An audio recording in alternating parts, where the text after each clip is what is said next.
बीरबल और नकली बीरबल की साजिश भाग 1।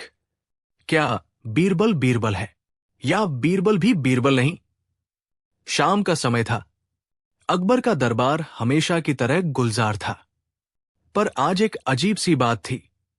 बीरबल आज कुछ ज्यादा ही चुप थे। नहीं कोई तंज, न कोई मुस्कान, और न ही किसी दरबारी की मूर्खता पर मजाक। अकबर ने माथा सिकोड़ते हुए पूछा, बीरबल, आज तुम्हारा मन क्यों इतना गंभीर है? बीरबल ने सिर झुका लिया। जहां परछाई ही धूप को बदल दे, वहां मन का क्या भरोसा, जहां भरोसा ही बदल जाए। दरबार सन्न, सब हैरान। इतने भारी शब्द। लेकिन उस रात कुछ अजीब हुआ। महल के उत्तरी कक्ष में 2 सिपाही चौंक उठे। एक बीरबल चुपचाप वहां खड़े थे, और पीछे से आवाज आई, तुम कौन हो? वो मुड़े और खुद को ही खड़ा पाया। मैं ही बीरबल हूं। नहीं, मैं बीरबल हूं। महल में हड़कंप मच गया। 2 बीरबल, दोनों की चाल, आवाज, कपड़े, ज्ञान, सब कुछ एक जैसा। अकबर सन्न रह गए। क्या ये कोई धोखा है या कोई बहुत गहरी साजिश? वजीर ने कहा, जहां 2 बीरबल हों, वहां एक दरबार और एक पागल खाना काफी नहीं। तय हुआ, जिसे झूठा सिद्ध किया जाएगा उसे पागल समझा जाएगा और दरबार से बाहर कर दिया जाएगा। परीक्षा हुई, प्रश्न पूछे गए, मुसीबतें डाली गई, और एक बीरबल हार गया। उसे पागल घोषित कर दिया गया, और जब उसे जेल ले जाया गया, वो मुस्कराया। झूठ अगर समझदारी से पेश आए तो सच भी बेवकूफ लगने लगता है। 3 दिन बीते। दरबार में जो बीरबल था वो मजाक कर रहा था, पर बातों में पहले जैसी गहराई नहीं थी। जवाब दे रहा था, पर अकबर के मन की बात पढ़ नहीं पा रहा था। एक रात अकबर की चप्पलें अपने आप दरबार में चल पड़ी। हां, सच में चप्पलें। दूसरे दिन सबने देखा, राजा के पैरों की चप्पलें दरबार की कुर्सी पर थी, और उन पर चिट्ठी चिपकी थी। जिसने चप्पलें हंसा दी वो ही असली बीरबल है। तो जो अब दरबार में है वो कौन है? अकबर चौंक उठे। क्या पागल खाने में बंद बीरबल ही असली बीरबल है? तो फिर नकली बीरबल कौन है, और उसने ऐसा क्यों किया?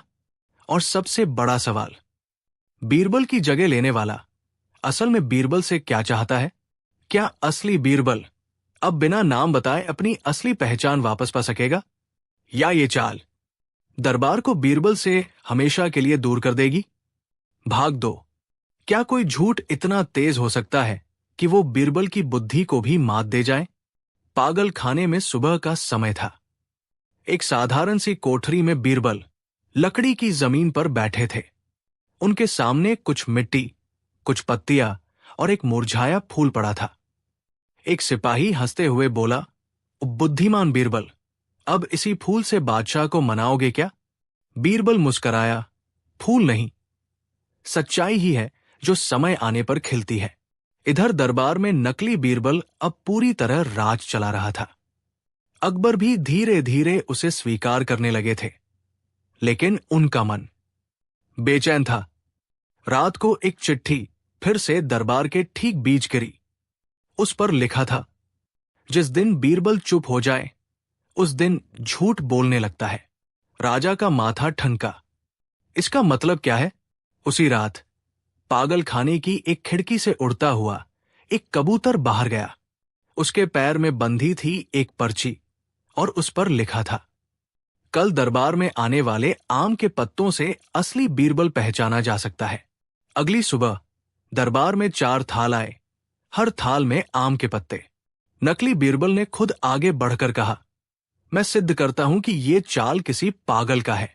राजा बोले, तो फिर इन 4 थालों से एक एक पत्ता निकालो और बताओ इनमें से कौन सा पत्ता जहर वाला है। नकली बीरबल हंसा, राजा सलामत, मैं तो पत्तों से बात करता हूं। उसने एक पत्ता उठाया और बिना सोचे खा लिया। उसी पल उसके चेहरे पर पसीना आ गया। बीरबल ने पहले ही पता करवा लिया था कि थालों में से एक में हल्का विष लगाया गया है, जो कुछ घंटे बाद बोलने की क्षमता छीन लेता है। राजा को समझते देर नहीं लगी। उन्होंने चिल्लाया, उसके मुंह से एक शब्द और नहीं निकलेगा, क्योंकि वो बोल नहीं पाएगा।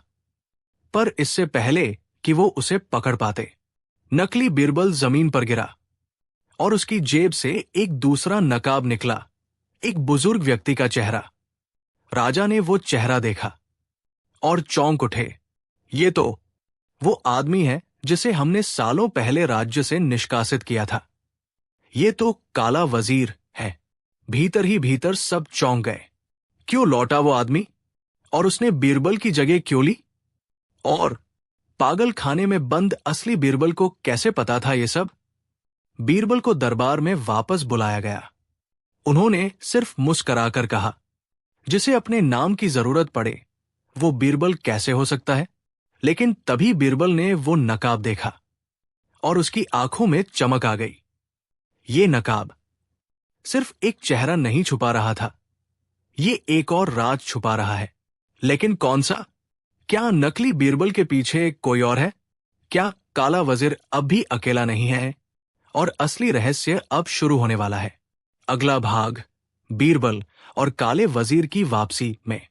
क्यों लौट आया वो दिमाग जो बीरबल को चुनौती देता था? काले वजीर की वापसी, भाग 3। जिसे सबने भुला दिया था, वही सबसे बड़ा खेल खेलने लौटा है। पर क्या बीरबल समय रहते उसका इरादा समझ पाएगा? दरबार में अब सबको पता चल चुका था। बीरबल के नाम पर खेला गया ये पूरा नाटक एक बड़े षड्यंत्र की पहली कड़ी था। काले वजीर को पकड़ लिया गया था, लेकिन वो एक ही बात कहे जा रहा था, अभी तो पर्दा उठा है, असली खेल तो अब शुरू होगा। अकबर ने उसे काल कोठरी में डलवा दिया, लेकिन बीरबल की आंखों में चिंता की रेखा गहरी हो गई थी। जो नकाब उसके पास था वो किसी साधारण व्यक्ति का नहीं था। वो चेहरा मुझे किसी और की याद दिलाता है। पर किसकी? इसी बीच नगर में अजीब घटनाएं घटने लगी। एक दिन दरबार में बैठा सैनिक बिना पूछे अकबर से सवाल करने लगा। दूसरे दिन रसोई का रसोइया शाही आदेश के बिना दरबारियों को मिठाइयां परोसने लगा। तीसरे दिन बेशकीमती शाही मोहर गायब हो गई। और हर बार कुछ न कुछ ऐसा हो रहा था जो अकबर और बीरबल के बीच अविश्वास का बीज बोता। बीरबल ने सोचा, ये सब वही करवा रहा है, पर कैसे? वो तो जेल में है। एक रात बीरबल ने गुप्त वेश में काल कोठरी के द्वार पर नजर रखी। अचानक आधी रात को एक सिपाही आया। उसने चुपचाप काल कोठरी खोली और काले वजीर से बोला, उस्ताद, अगला आदेश क्या है? बीरबल ने राजा से कहा, महाराज, इतिहास के ऐसे बहुत से पात्र होते हैं जिन्हें सत्ता छीन कर चुप करा दिया जाता है, पर जो लौटते हैं वो सिर्फ बदला लेने नहीं, कुछ दिखाने आते हैं। अगले दिन दरबार में एक सनसनीखेज घोषणा हुई। राजा अकबर को चुनौती देने एक और सम्राट दरबार में आ रहा है। पूरे नगर में हलचल मच गई। भीड़ जुटी, कुछ कौतुक से, कुछ भय से। और दोपहर को जब वो बूढ़ा दरबार में आया तो उसके साथ था एक पुराना ताम्रपत्र, एक खून से सना झंडा और एक घिसा हुआ सिंहासन। उसने कहा, मैं सम्राट वीरमत हूं, जिसे 20 साल पहले युद्ध में मर गया घोषित कर दिया गया था, जबकि मैं जिंदा था, और मेरी गद्दी तुमने ली। सन्नाटा छा गया। राजा अकबर बोले, वीरमत, मैंने ये नाम पहले कभी। बीरबल बीच में बोले, महाराज, ये नाम इतिहास में दबा दिया गया, लेकिन सवाल यह है कि क्या ये सच्चाई है या एक बेहद बड़ी चाल? वीरमत ने मुस्कुराकर कहा, सच वो होता है जो अब सामने खड़ा है, और मैं तुम्हारे सामने हूं। दरबार के हर मंत्री को मेरा चेहरा याद है, क्योंकि वो कभी मेरे ही दरबार में थे। सच में कुछ बूढ़े मंत्रियों की आंखों में डर झलक आया। बीरबल ने धीरे से देखा। पीछे खड़ा सिपाही, जो कई सालों से अकबर का विश्वास पात्र था, अब वीरमत की ओर झुक गया था। दरबार 2 हिस्सों में बंटने लगा था। बीरबल ने फैसला किया, अगर यह व्यक्ति झूठा है तो उसका पर्दाफाश केवल एक सत्य परीक्षा से होगा। राजा ने पूछा, कौन सी परीक्षा? बीरबल बोले, सम्राट वीरमत को उस दरबार में ले चलना होगा जो इतिहास के नीचे दबा है। अगर वो वहां का रास्ता जानता है तो वही असली सम्राट होगा। सब हैरान रह गए। ऐसा कौन सा दरबार है? अकबर ने पूछा। बीरबल ने उत्तर दिया, वो दरबार जो जमीन के नीचे छिपा है, जिसे विस्मृत गुफा सभा कहते हैं, जहां सिर्फ असली सम्राट ही प्रवेश कर सकता है। वीरमत मुस्कराया और बोला, ठीक है, चलो उस दरबार की ओर जहां मेरा अतीत अभी तक सांस ले रहा है। लेकिन जैसे ही उन्होंने महल के नीचे छुपी पुरानी गुफा का द्वार खोला, एक ठंडी हवा का झोंका बाहर आया। दीवारों पर कुछ चित्र उभर आए और अचानक एक पथरीली दीवार पर लिखा था, जिसे तुमने सम्राट माना वो केवल परछाई थी। असली खेल तो अब शुरू हुआ है। क्या वीरमत वाकई भूला हुआ सम्राट है, या वो किसी और के इशारे पर खेल रहा है? और ये गुफा सभा क्या है? क्या यहां बीरबल की बुद्धि भी डगमगाएगी, या इसी अंधेरे में छुपा है एक और नाम, जिसे आने दो तो अकबर की सल्तनत हिल जाएगी? जारी रहेगा अगले भाग में, बीरबल और विस्मृत गुफा सभा का रहस्य। अंधेरी गुफा की दीवारों से टकराकर बीरबल की मशाल की लौ कांप रही थी। साथ चल रहे वीरमत के चेहरे पर अजीब सी आत्मविश्वास भरी मुस्कान थी, जैसे वो इस गुफा का हर कोना पहचानता हो। राजा अकबर, कुछ मंत्रियों और गिने चुने सैनिकों के साथ बीरबल इस रहस्यमयी जगह में प्रवेश कर चुका था, जिसे विस्मृत गुफा सभा कहा जाता था। एक ऐसा दरबार जो कभी किसी अन्य सम्राट के अधीन था, पर इतिहास से मिटा दिया गया था। भीतर जाते ही दीवारों पर जली हुई लकीरें, अर्ध टूटी प्रतिमाएं और पत्थर में खुदे कुछ शब्द दिखे। जहां सत्य को छुपाया गया, वहां असत्य ने राज किया। वीरमत ने एक खास दिशा में बढ़ते हुए कहा, इसी दीवार के पीछे है मेरा सिंहासन, जिसे मुझसे छीन लिया गया था। बीरबल ने दीवार को गौर से देखा और कुछ सेकंड रुककर उस पर उंगली फिराई। कुछ ही देर में दीवार अपने आप पीछे खिसक गई और सामने खुला एक पुराना कक्ष, जिसके बीच में रखा था एक सिंहासन, जिसके पीछे ध्वस्त चित्र था, एक सम्राट का, जिसके चेहरे पर समय की धूल थी। वीरमत बोला, देखा, यही है मेरी पहचान। अब बताइए, क्या कोई धोखेबाज इसे जान सकता है? बीरबल ने उसे घूरते हुए कहा, बहुत कुछ जान सकते हैं वो, जिनका मकसद बहुत गहरा हो। तभी बीरबल ने उस सिंहासन के नीचे पड़ी एक टूटी ईंट खींची और नीचे से निकला एक लोहपत्र, जिस पर राजकीय मोहर थी, लेकिन हस्ताक्षर किसी और के थे। बीरबल बोला, यह पत्र कहता है कि राजा वीरमत की हत्या उनके सबसे करीबी ने की थी। और वो करीबी कौन था? वीरमत चुप हो गया। दरबारियों ने देखा, उसके चेहरे की हंसी ठंडी पड़ गई थी। बीरबल ने आगे कहा, तुम असली वीरमत नहीं हो, तुम उसके मंत्री हो, रौद्रसेन, जिसने वीरमत को मारकर गद्दी हड़पने की कोशिश की थी। लेकिन ऐन वक्त पर बच निकले अकबर के सिपाहियों ने तुम्हें भागने पर मजबूर कर दिया था। रौद्रसेन चीखा, हां, मैं ही हूं वो। लेकिन अब मैं लौट आया हूं, और इस बार सिर्फ गद्दी नहीं, इतिहास भी बदल दूंगा। अचानक दीवारों में से कई सशस्त्र नकाबपोश निकल आए। गुफा सभा अब एक युद्ध भूमि बन चुकी थी। बीरबल ने अकबर से कहा, महाराज, आपको तुरंत बाहर निकलना होगा। ये गुफा आपके लिए नहीं, इनका जाल है। अकबर बोले, और तुम? बीरबल मुस्कराया, मैं इतिहास को फिर से मिटने नहीं दूंगा। जैसे ही युद्ध शुरू हुआ, एक पत्थर हिला और एक गुप्त द्वार खुला, जिससे बीरबल अकेले कहीं और जा गिरा।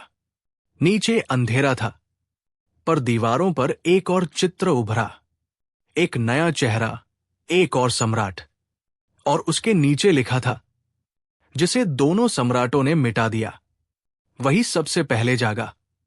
तो अब सवाल यह है, क्या रौद्रसेन ही असली विलेन था, या उसके पीछे कोई और है?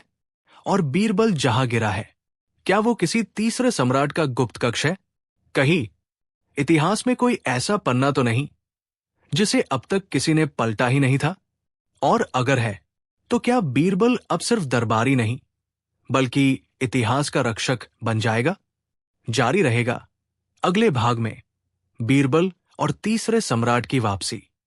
बीरबल अंधेरे में गिरा, पर जमीन पर पहुंचते ही उसने महसूस किया ये कोई साधारण गुफा नहीं थी।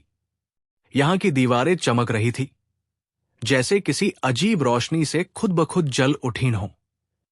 चारों ओर कोई नहीं था, सिर्फ गूंजती हुई एक आवाज, तुम देर से आए हो बीरबल, पर शायद अब भी वक्त है। बीरबल चौंका। कौन है? आवाज फिर गूंजी। मैं हूं वो जिसे दो सम्राटों ने भुला दिया, जिसकी कहानी कभी लिखी नहीं गई। मैं हूं सम्राट आदित्य सेन। अचानक दीवार पर एक चित्र उभरा, एक तेजस्वी राजा जिसके मस्तक पर त्रिमुखी ताज था और जिसने हाथ में तलवार नहीं कलम पकड़ी थी। बीरबल ने ध्यान से देखा। इस सम्राट के बारे में उसने कभी इतिहास में नहीं सुना था।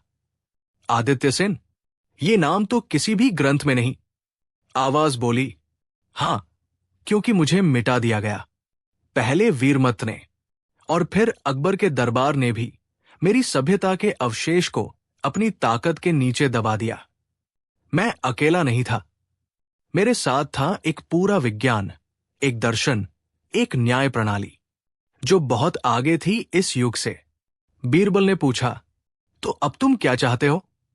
आवाज अब और गंभीर हुई, मैं नहीं, मेरा वंशज चाहता है न्याय।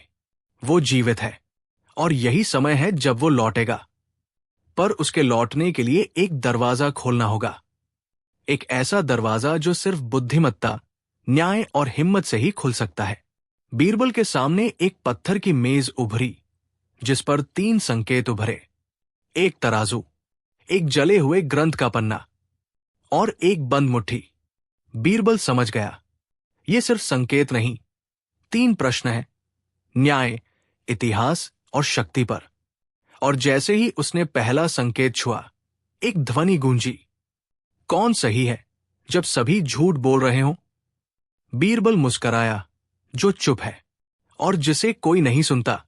दूसरा संकेत जला, क्या इतिहास वो है जो लिखा गया या वो जो भुला दिया गया? बीरबल बोला, जो भुला दिया गया वही इतिहास की आत्मा है। तीसरा संकेत कांप उठा, शक्ति किसके पास होनी चाहिए? बीरबल ने बिना झिझके कहा, जिसके पास साहस है, ताकत नहीं। तीनों संकेतों से रोशनी फूटी और सामने दीवार फट गई। पीछे एक सिंहासन था, लेकिन खाली। उसके पीछे लिखा था, मैं लौटूंगा, पर इस बार किसी दरबार में नहीं, जनता के बीच से। बीरबल बाहर लौट आया, जहां युद्ध थम चुका था। रौद्रसेन पकड़ा गया था। अकबर ने बीरबल से पूछा, क्या था वहां नीचे? बीरबल मुस्कराया, एक भूला हुआ सम्राट और एक जागता हुआ भविष्य। लेकिन महाराज, अब एक आखिरी सवाल रह गया है। क्या? बीरबल बोला, अगर वो तीसरा सम्राट लौट आया और उसने जनता का दिल जीत लिया, तो क्या आप अपनी गद्दी छोड़ने को तैयार हैं? अब सवाल यह है, क्या बीरबल उस वंशज से मिलेगा जो तीसरे सम्राट का उत्तराधिकारी है? क्या अकबर सच में न्याय करेगा या फिर इतिहास खुद को दोहराएगा? और वो वंशज क्या कहीं पहले से दरबार में मौजूद है? कहीं वो बीरबल के ही बीच से तो नहीं उठेगा? जारी रहेगा अगले भाग में, बीरबल और तीसरे उत्तराधिकारी की पहचान। बताए कोमल, क्या मैं अगला भाग शुरू करूं? बीरबल और तीसरे उत्तराधिकारी की पहचान, अंतिम भाग। जब सच सामने हो तो सवाल ये नहीं होता कि उसे कौन बोलेगा, सवाल होता है कौन मानेगा। अकबर के दरबार में गहन शांति थी। रौद्रसेन को बंदी बना लिया गया था, लेकिन बीरबल की बातों ने दरबारियों के मन में एक नया तूफान खड़ा कर दिया था। तीसरा सम्राट लौटेगा? क्या कोई और था इतिहास में जिसे भुला दिया गया? क्या बीरबल अब सिर्फ दरबारी नहीं, कोई और बन चुका है? अकबर ने बीरबल को अकेले में बुलाकर पूछा, तुम जो कह रहे हो बीरबल, वो कल्पना है या भविष्य? बीरबल ने उत्तर दिया, महाराज, कभी कभी कल्पनाएं ही भविष्य बन जाती है, परंतु उस तीसरे सम्राट का उत्तराधिकारी अब आपके ही राज में है। कौन है वो? बीरबल मुस्कराया, वो जो किसी तख्त का वारिस नहीं पर न्याय का सच्चा हकदार है, वो जो तलवार नहीं विवेक से राज करेगा, और वो अब आपके सामने खड़ा है। अकबर स्तब्ध रह गए। तुम? नहीं महाराज, बीरबल बोला, मैं तो सिर्फ एक दृष्टा हूं। वो उत्तराधिकारी अभी प्रकट नहीं हुआ है, पर जिस दिन वह आएगा वो दरबार में नहीं बैठेगा, वो जनता के बीच रहेगा, और वो आपकी गद्दी नहीं छीनना चाहेगा, बल्कि उसे अप्रासंगिक कर देगा। अकबर मौन हो गए। बीरबल ने आखिरी बार रौद्रसेन की ओर देखा और कहा, तुमने अतीत की राख में भविष्य ढूंढा, लेकिन मैं उस राख से चिंगारी निकाल लाया हूं। सैनिकों ने रौद्रसेन को ले जाते हुए बीरबल से पूछा, अब क्या होगा? बीरबल ने उत्तर दिया, अब कुछ नहीं, अब इंतजार होगा उस तीसरे सम्राट के उत्तराधिकारी के उठने का। जिस दिन वो स्वयं को पहचानेगा, इतिहास दोबारा करवट लेगा। और तभी आकाश में बिजली चमकी। दूर कहीं कोई बच्चा जन्मा। उसकी आंखों में तेज था और हाथ में था कलम। बीरबल और सोने की थाली में परोसी साजिश। अगर कोई साधारण सी दावत किसी अदृश्य खेल का हिस्सा हो, तो क्या उसमें परोसा गया स्वाद ही असली होता है, या कोई और स्वाद चुपचाप तुम्हारी नियति बदल रहा होता है? कहानी शुरू होती है एक बेहद स्वादिष्ट दावत से। दरबार के बाहर पूरे नगर में चर्चा थी। शाह सलामुद्दीन ने अकबर को अपने महल में एक भव्य भोज का निमंत्रण भेजा है। बोलचाल के लोग कह रहे थे, सुना है उस दावत में सोने की थाली में खाना परोसा जाएगा और मिठाई ऐसी होगी कि खाकर इंसान अपने सारे राज उगल दे। बीरबल को सुनते ही हंसी आ गई। वाह, मिठाई या जासूस? अकबर ने मुस्कुराकर कहा, चलो बीरबल, इस बार तुम्हारे स्वाद की भी परीक्षा हो जाएगी। लेकिन एक बात है, सलामुद्दीन की चालों में कुछ तो गड़बड़ है। महल पहुंचते ही सबकी आंखें चौंधिया गई। चारों ओर सोने की सजावट, खुशबू ऐसी कि रूह तक सराबोर हो जाए। थालियों में सुगंधित पकवान और सबसे खास चंद्रपुष्प रसगुल्ला, जो केवल पूर्णिमा की रात को ही बनता है। बीरबल ने जैसे ही पहला कौर उठाया, एक सेवक फिसलते हुए आया और बोला, माफ कीजिए हुजूर, ये थाली गलती से यहां आ गई।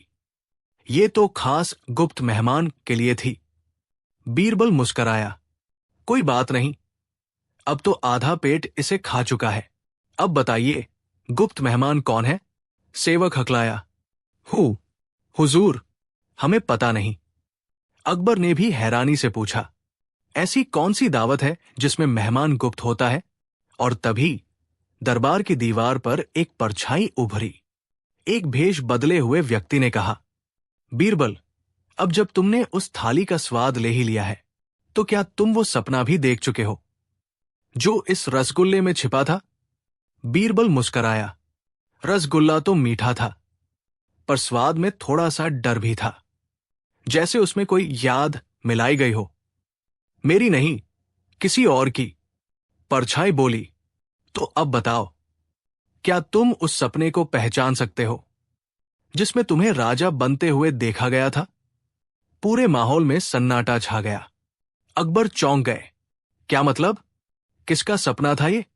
परछाई बोली, जिसने थाली में चंद्रपुष्प मिलाया। उसने बीरबल को भविष्य देखने वाला बनाने की कोशिश की है, और अगर अगली 3 रातों में बीरबल उस सपने को पूरा नहीं करता, तो उसकी बुद्धि हमेशा के लिए नींद में चली जाएगी।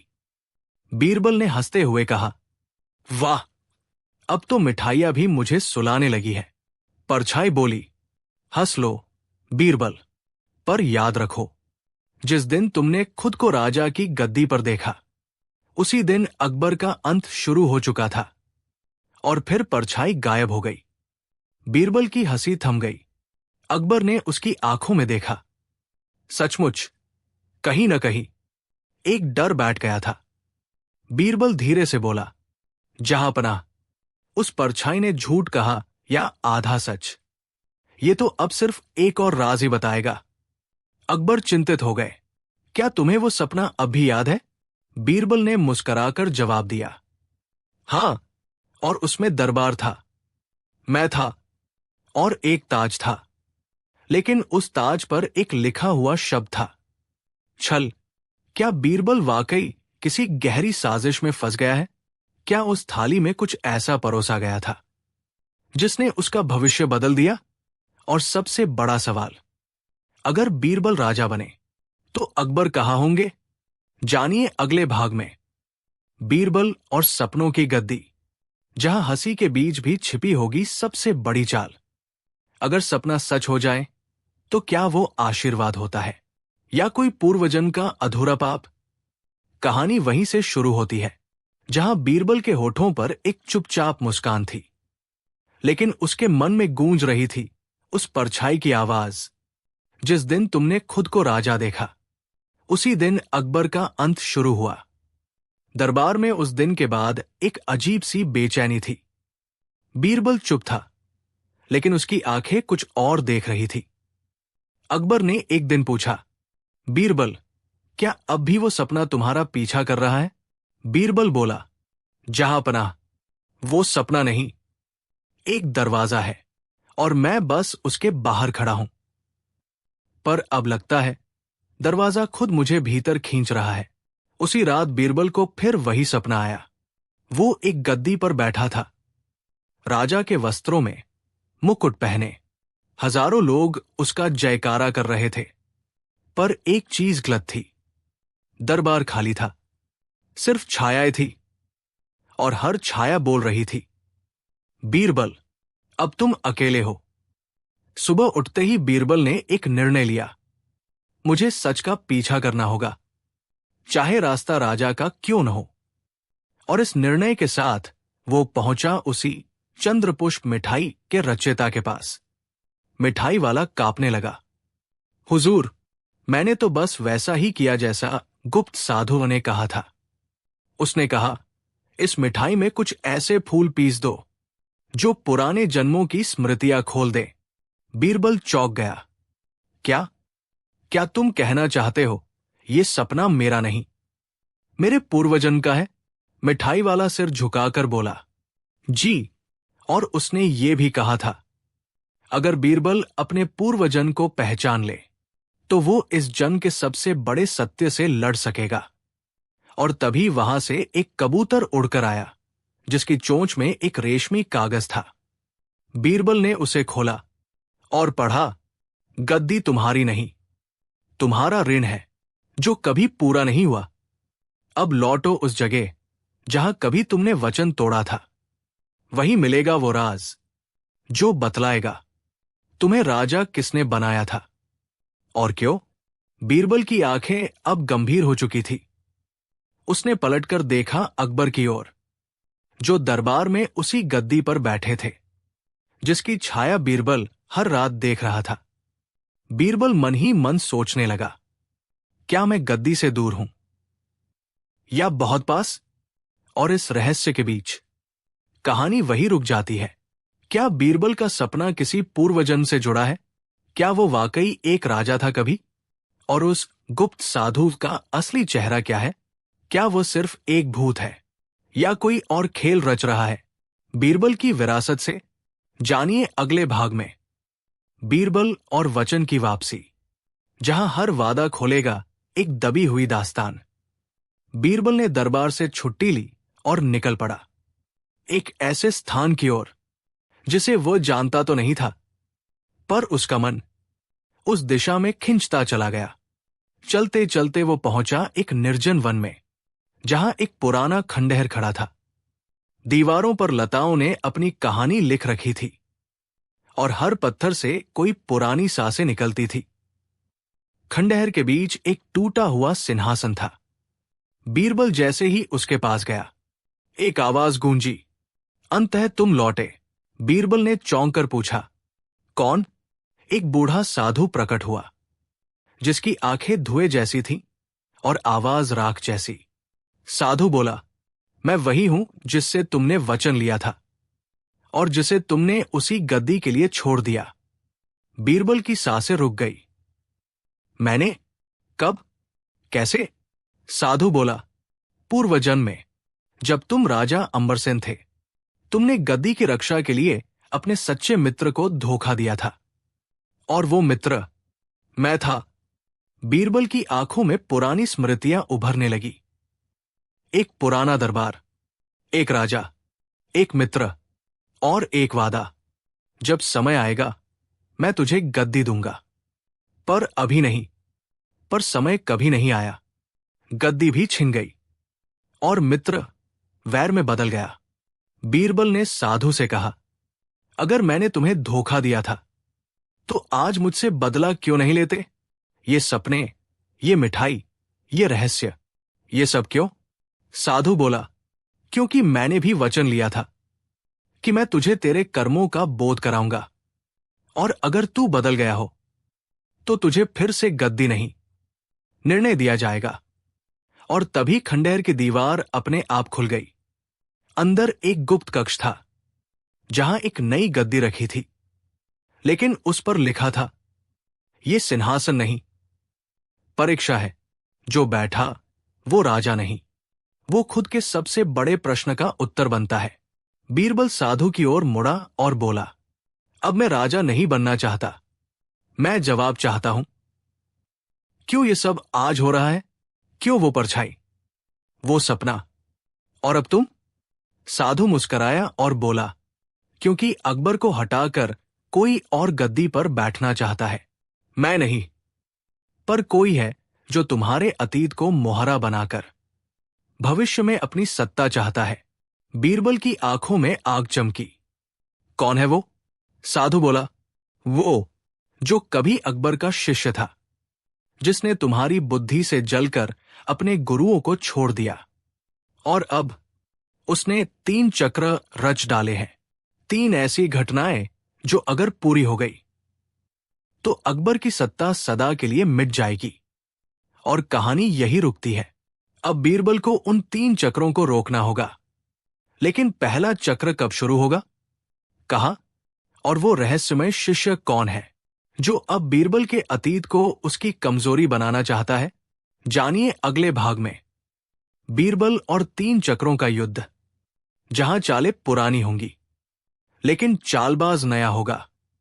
अगर किसी ने बीरबल के अतीत को हथियार बना लिया हो, तो क्या बीरबल अपनी बुद्धि से बच पाएगा भविष्य की बर्बादी से?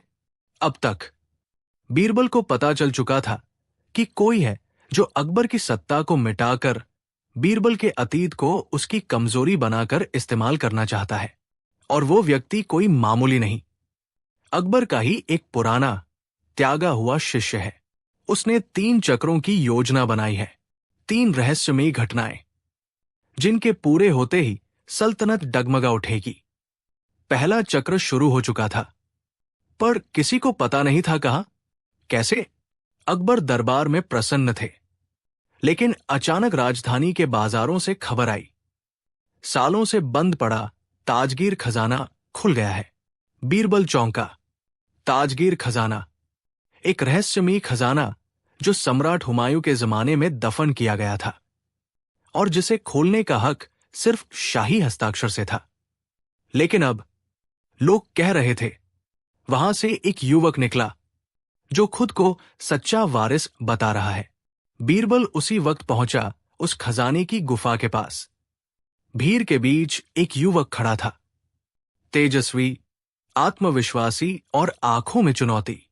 वो बोला, मैं सुबीर हूं, सम्राट हुमायूं के गुप्त पुत्र की 7वीं पीढ़ी से, और ये खजाना मेरा हक है।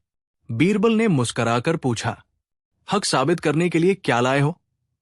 सुबीर बोला, वो मोहर जो सिर्फ हुमायूं को दी गई थी। भीड़ में सनसनी मच गई। बीरबल ने देखा, वो मोहर असली लग रही थी, पर तभी बीरबल ने एक चाल चली। उसने कहा, अगर तुम वाकई शाही रक्त से हो तो राजपरिवार की 3 परंपराएं बताओ जो केवल वारिसों को ही मालूम होती हैं। सुबीर झिझक गया, पर बोला, मैं बताऊंगा, पर पहले मुझे दरबार में बुलाया जाए। मैं पूरे राज्य के सामने अपना दावा पेश करना चाहता हूं। बीरबल अब समझ चुका था, यही है पहला चक्र। सत्ता पर दावा, राजा की वैधता पर सवाल और जनता में भ्रम का बीज। बीरबल मन ही मन सोचने लगा, इस युवक के पीछे जो है वो शतरंज खेल रहा है और ये सिर्फ प्यादा है। इसी बीच रात के तीसरे पहर बीरबल को एक गुप्त संदेश मिला। संदेश में सिर्फ एक पंक्ति थी, सुबीर केवल पहला पत्ता है, दूसरा चक्र एक झूठे अपराध से शुरू होगा जिसका इल्जाम खुद बीरबल पर लगेगा। अब सवाल यह है, क्या सुबीर वाकई कोई धोखा है या बीरबल की आंखों का भ्रम? क्या बीरबल अपनी साख बचा पाएगा जब अगला चक्र उसे अपराधी ठहराएगा? और कौन है वो चालबाज जो दरबार के बाहर नहीं, अंदर ही बैठा है? सुबीर नाम का युवक ताजगीर खजाने का वारिस बनकर उभरा, पर बीरबल जानता था यह महज पहला चक्र है उस अज्ञात चालबाज का जो सल्तनत को अंदर से हिलाना चाहता है। और अब दूसरा चक्र शुरू हो चुका था। एक सुबह जब बीरबल दरबार पहुंचा तो उसके स्वागत में सन्नाटा था। अकबर की आंखें क्रोधित थी, दरबारियों की निगाहें झुकी हुई थी और सेनापति ने बीरबल के पास आकर एक पत्र थमाया। पत्र में लिखा था, राजकीय कोष से 100 स्वर्ण मुद्राएं चुपचाप निकालकर बीरबल ने एक अज्ञात साधु को दी जिसका कोई रजिस्टर में उल्लेख नहीं। बीरबल शांत था। उसने पत्र पढ़ा, आंखें मूंदी और चुप रहा। अकबर ने भारी स्वर में पूछा, बीरबल, क्या यह सच है? बीरबल बोला, जहांपनाह, मैं उत्तर दूंगा, पर अभी नहीं। दरबार में खलबली मच गई।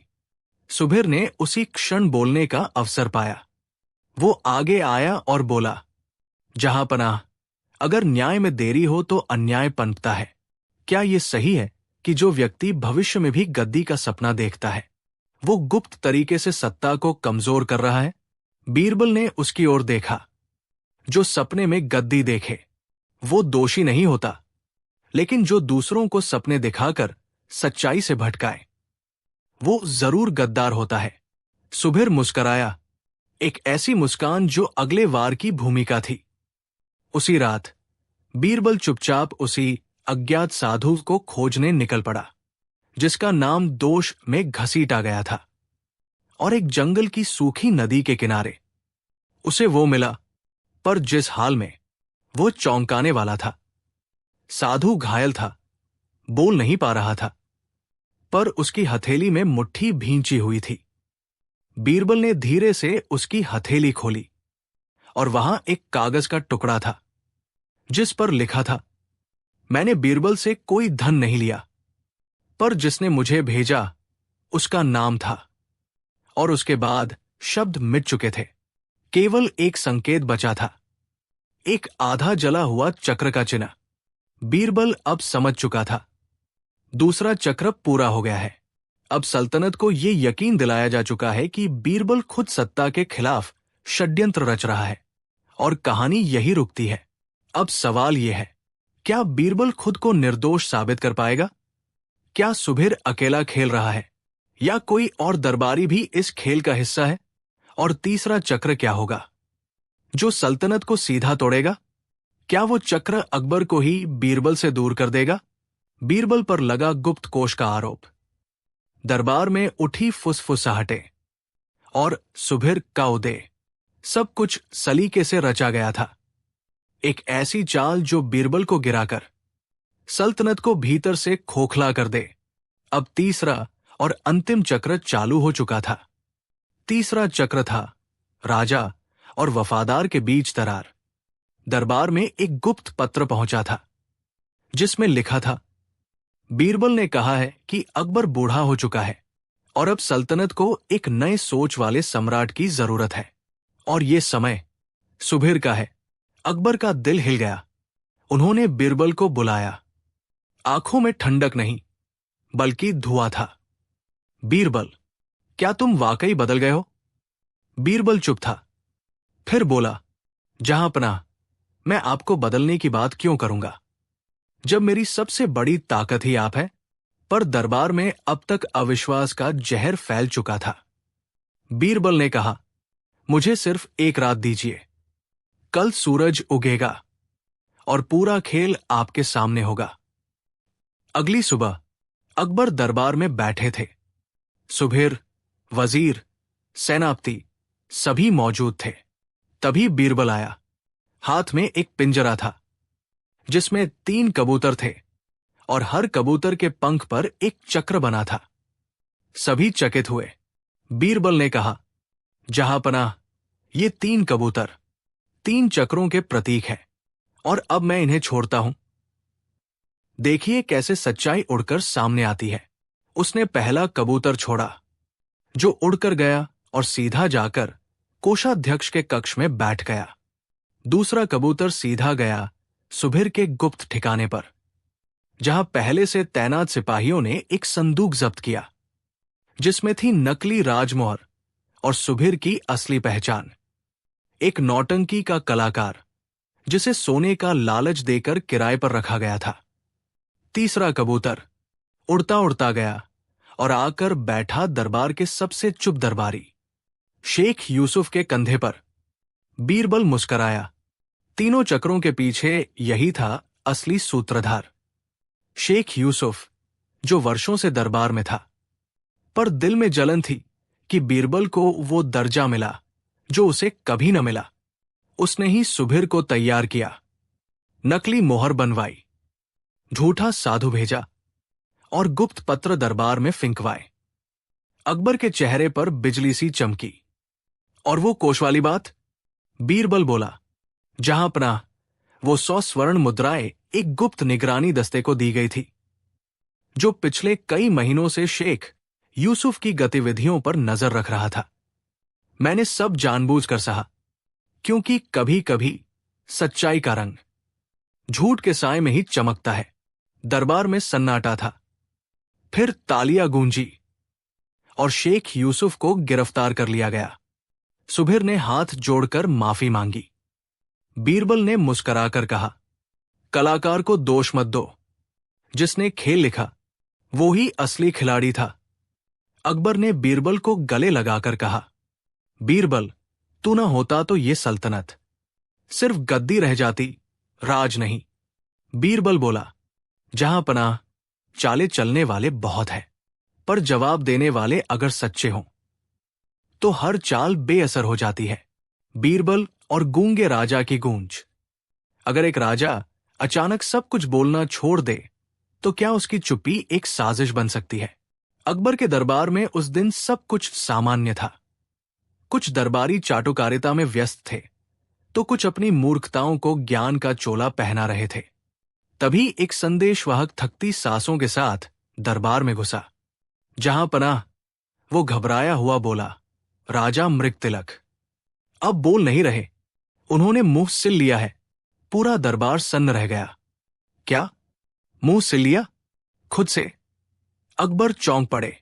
बीरबल की आंखों में जिज्ञासा की चमक थी। ये स्वाभाविक नहीं हो सकता। जहांपनाह, कोई राजा यूं चुप्पी क्यों ओढ़ेगा? अकबर बोले, बीरबल, तुरंत जाओ और देखो कि इस मृगतिलक की चुप्पी में क्या राज है।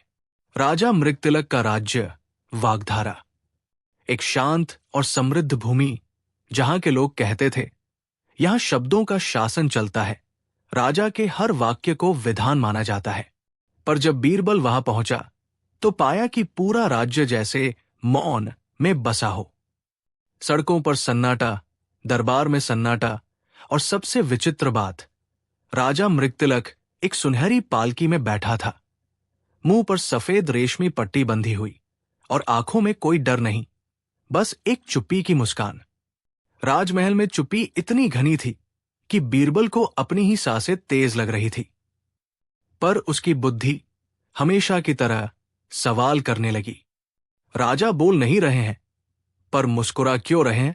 अगर ये जबरन नहीं किया गया तो स्वेच्छा से चुप क्यों हुए? और अगर किसी ने जबरन चुप कराया है तो वो कौन है जो पूरे राज्य की जुबान पर ताला डाल सकता है? राजा की रानी, एक तेजस्विनी महिला, बीरबल से मिली। वो फुसफुसाई, 3 रात पहले एक साया आया था। उसने कहा, अगर राजा बोलेगा तो राज्य बोलेगा नहीं, और अगर राजा चुप रहेगा तो हर गूंगी सच्चाई जुबान पाएगी। बीरबल ने मन ही मन सोचा, सच को आवाज चाहिए या मौन? अगली सुबह बीरबल ने दरबार में एक मजेदार योजना बनाई। उसने एक नकली झूठा दरबार लगाया जहां सभी दरबारी केवल इशारों से बातें कर रहे थे। और फिर बीरबल ने राजा मृगतिलक को वहां आमंत्रित किया। एक भिखारी बना बीरबल वहां पहुंचा और ऊंचे स्वर में चिल्लाया, मुझे न्याय चाहिए। कोई है जो मेरी बात सुने? पूरे दरबार ने सिर झुका लिया। भिखारी चिल्लाता रहा, पर कोई नहीं बोला। और तभी राजा मृगतिलक उठे। उन्होंने अपनी पट्टी उतारी, होंठ खुले, लेकिन उन्होंने कुछ बोला नहीं। बस एक गूंज हुई, जैसे किसी गुफा से आई हो, सच्चाई अब बोलेगी। पर किसकी? और फिर उनके पीछे की दीवार खिसकने लगी। बीरबल ने राजा मृगतिलक के अजीब चुप्पी वाले व्यवहार को देखकर एक नकली झूठा दरबार लगाया। राजा ने वहां अपनी मुंह की पट्टी हटाई, लेकिन बोले नहीं। तभी दरबार की पीछे की दीवार अपने आप खिसकने लगी। और अब दीवार के पीछे अंधेरा था। कोई आम अंधेरा नहीं, ये ऐसा था जिसमें रोशनी की भी हिम्मत नहीं थी घुसने की। पर जैसे ही दरबारियों की सांसें थमी, एक धीमी धपधप की आवाज सुनाई दी, जैसे कोई भारी लाठी धीरे धीरे जमीन पर गिर रही हो। बीरबल ने आगे बढ़कर मशाल जलाई।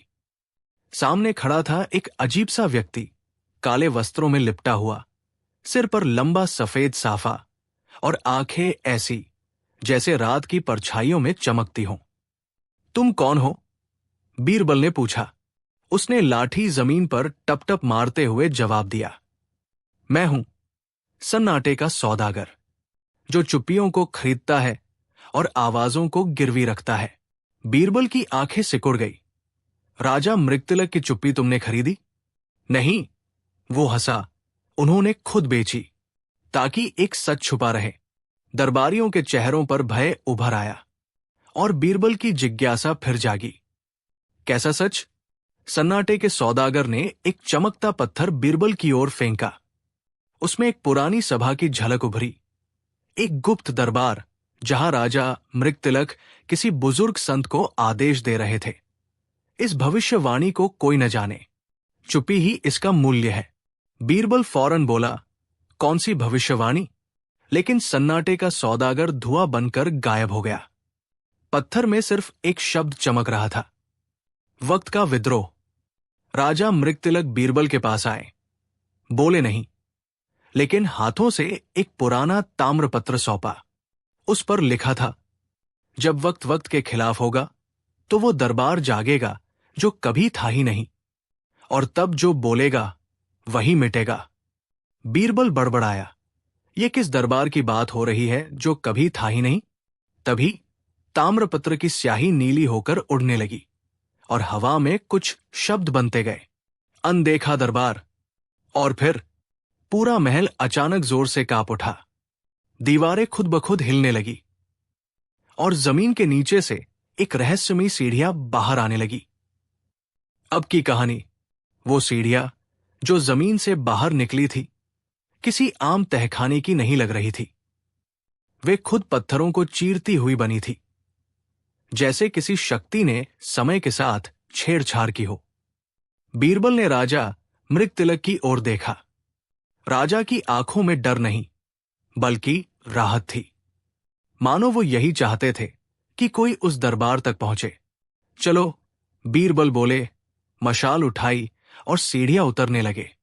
सीढ़ियों के आखिर में था दरबार, लेकिन उल्टा। हां, छत जमीन की तरह थी और जमीन छत की तरह। सिंहासन हवा में उल्टा लटक रहा था, मूर्तियां उल्टी दिशा में झुकी थी, और बीचों बीच हवा में तैरती एक घड़ी बिना कांटों के। बीरबल बुदबुदाए, ये कैसा दरबार है जो जमीन पर नहीं बल्कि समय में बसा है? तभी एक आवाज गूंजी, ये वक्त की तिजोरी है बीरबल, जहां वो सच्चाइयां बंद है जो बोल दी जाए तो इतिहास खुद को मिटा देगा। बीरबल ने पीछे मुड़कर देखा। सन्नाटे का सौदागर वापस आ चुका था, लेकिन इस बार अकेला नहीं। उसके पीछे खड़े थे कई गूंगे राजा, संत और दरबारी जिनके होंठ सिल चुके थे। सौदागर आगे आया और बोला, हर युग के सबसे शक्तिशाली लोगों ने कुछ राज छुपाकर यहां रखे हैं, क्योंकि अगर वो राज बाहर आए तो बोलने वाले मिट जाएंगे। राजा मृगतिलक ने भी एक ऐसा राज यहां छुपाया है। बीरबल ने पूछा, और अगर मैं उस तिजोरी को खोल दूं?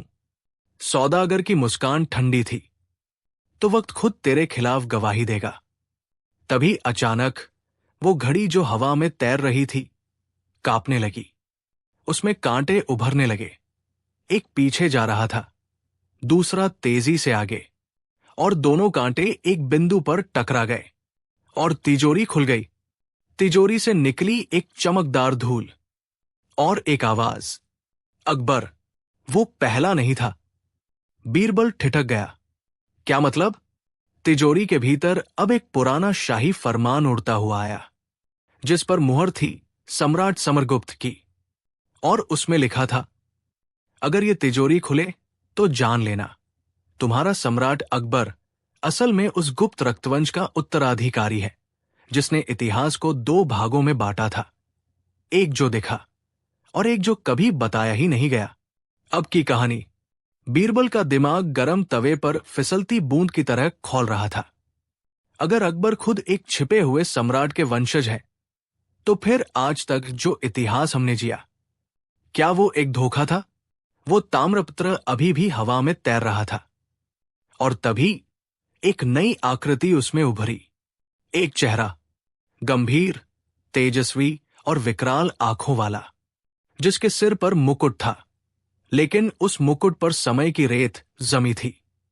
वो बोला, मैं हूं सम्राट समरगुप्त, जिसका नाम जानबूझकर इतिहास से मिटाया गया, क्योंकि मैं जानता था वो भविष्य जो आज तुम्हारा वर्तमान है। बीरबल ने पूछा, तो फिर अकबर कौन है और ये सब क्यों छुपाया गया? समरगुप्त की आवाज आई, क्योंकि अकबर को वो बनना था जो मैं नहीं बन पाया, एक ऐसा राजा जो दिल से राज करे, तलवार से नहीं। मगर समरगुप्त की आंखों में एक पीड़ा उभरी। एक गुप्त शपथ के तहत मेरे वंश को छुपाया गया ताकि अकबर सुरक्षित रहे, पर अब जब तिजोरी खुल गई है तो वो भी खतरे में है। उधर अकबर का दरबार। उसी समय अकबर के सपने में लगातार एक ही दृश्य उभर रहा था। रेत में दबा कोई ताज, एक बूढ़ा सम्राट हाथ फैलाए पुकार रहा है, अगला तू है, जल का नहीं, रेत का ताज पहनो। वो हड़बड़ाकर उठे, सेनापति, बीरबल कहाँ है? जहांपनाह, वो मृगतिलक के राज्य में ही है, और कोई कहता है कि वो समय के नीचे उतर गए हैं। अकबर का चेहरा पीला पड़ गया। शायद बहुत कुछ मुझसे छुपाया गया है। इधर समय की तिजोरी के भीतर बीरबल ने समरगुप्त से पूछा, क्या आप वापस आ सकते हैं? समरगुप्त की आवाज धीमी हुई, मैं लौट नहीं सकता, मगर वो लौट रहा है जिसने मुझे मिटाया था। कौन? और तभी पूरे तिजोरी में गड़गड़ाहट होने लगी। वक्त की घड़ी फिर कांपने लगी, और हर गूंगे राजा, हर संत, हर छुपी हुई आत्मा हवा में चक्कर काटने लगी।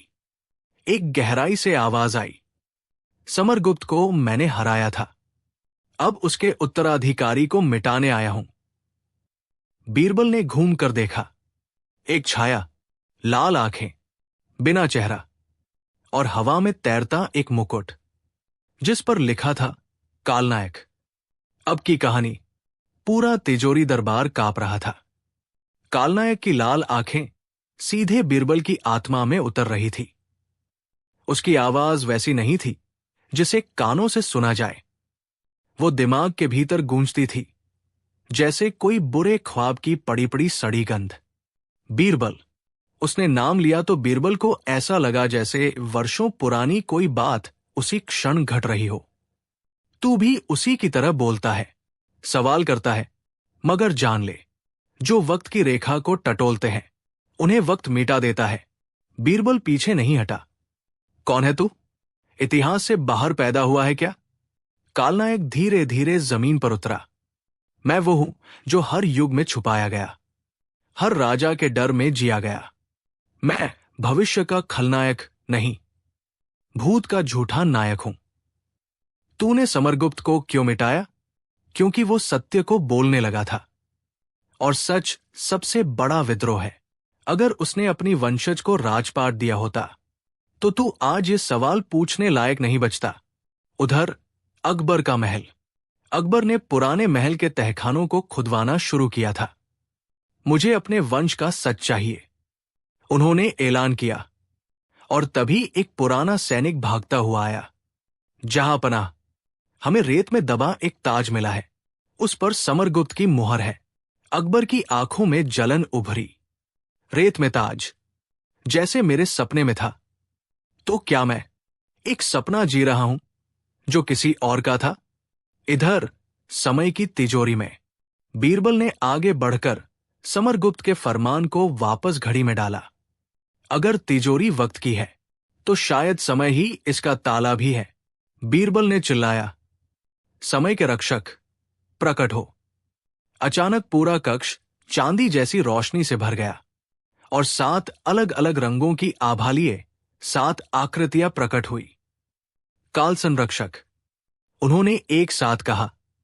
बीरबल, तुझमें समय की चाल को समझने की शक्ति है, मगर याद रख, कालनायक अब सिर्फ छाया नहीं, वो इतिहास के शरीर में प्रवेश करने की कोशिश कर रहा है, और उसके लिए उसे चाहिए अकबर की आत्मा। बीरबल चौंक गया। क्या मतलब? अकबर की आत्मा क्यों? क्योंकि वही एकमात्र उत्तराधिकारी है जो भविष्य को बदल सकता है या फिर मिटा सकता है। कालनायक की छाया घुलने लगी। तो अब अगला खेल मैं अकबर के साथ खेलूंगा, उसकी आत्मा को तोड़कर इतिहास को फिर से लिखूंगा। और वो हवा में विलीन हो गया, सीधा अकबर की ओर। अब अंतिम कहानी। अकबर के महल में अचानक एक साया छा गया। हर दीपक बुझ गया। दीवारों पर लगी तलवारें अपने आप खड़खड़ाने लगी। अकबर की आंखें भारी हो रही थी, मानो कोई उनकी चेतना में धीरे धीरे घुल रहा हो। और फिर कालनायक ने प्रवेश किया। आ गया वो क्षण जब मैं इतिहास का शिल्पकार बनूंगा। इस आत्मा में उतरकर मैं वो सम्राट बनूंगा जो समरगुप्त नहीं बन पाया। अकबर की सांसें थमने लगी, उनका शरीर अकड़ने लगा। वहीं बीरबल समय की तिजोरी में। बीरबल ने समय रक्षकों से कहा, क्या मैं अकबर तक पहुंच सकता हूं? 7 रक्षक बोले, तू पहुंच सकता है, अगर तू अपना समय छोड़ दे। तू उस क्षण में प्रवेश करेगा जहां न बीता हुआ है न आने वाला, बस एक झिलमिलाता अब। बीरबल बिना सोचे कूद गया उस रेखा में, और जैसे ही समय फटा, वो महल के बीचों बीच था, अकबर और कालनायक के बीच। बीरबल ने अकबर के माथे पर हाथ रखा और कहा, जहां अपना, आप राजा नहीं हैं, आप रक्त की आखिरी रेखा है जिसे झुकाया नहीं जा सकता। कालनायक चीखा, देर हो चुकी है बीरबल। लेकिन बीरबल मुस्कराया, तू इतिहास से लड़ रहा है और मैं किस्सों से। बीरबल ने अकबर की आत्मा से कहा, आपके किस्सों ने लोगों को हंसाया है, सिखाया है, जोड़ा है, और कालनायक का डर इन किस्सों से ही मिटेगा। अकबर की आंखों में अब चमक लौट रही थी। तो फिर कहो बीरबल, कोई किस्सा। बीरबल ने एक कहानी सुनाई, छोटी सी, मजेदार सी, जिसमें राजा और गधा थे, और गधे ने राजा को उसकी अकड़ दिखा दी। कालनायक चीखा, नहीं, ये मजाक, ये मेरी शक्ति को खा रहा है। कहानी खत्म होते होते कालनायक की छाया चिटकने लगी। हंसी, ये तो समय से भी तेज है, मुझे मत हंसाओ। और वो एक हंसी की गूंज में ढह गया। अंतिम दृश्य, समय की तिजोरी बंद हो रही है। बीरबल और अकबर वापस दरबार में हैं। अकबर बोले, तो अब मैं क्या हूं? बीरबल मुस्कराए। आप वही हैं जहां किस्से और हकीकत मिलते हैं। आप सम्राट भी हैं और एक कहानी भी। अकबर हंसे। और तुम बीरबल? बीरबल बोले, मैं तो वही हूं जो हमेशा रहूंगा। वक्त से तेज और मजाक से गहरा। और तभी एक बच्चा दूर से चिल्लाया, अब्बा, मुझे एक नई कहानी सुनाओ। बीरबल वाली, लेकिन वो जिसमें वो भविष्य में चला जाता है। अकबर और बीरबल एक दूसरे को देखकर मुस्कराए, क्योंकि किस्से कभी मरते नहीं, वो बस अगली पीढ़ी के सवालों में बदल जाते हैं।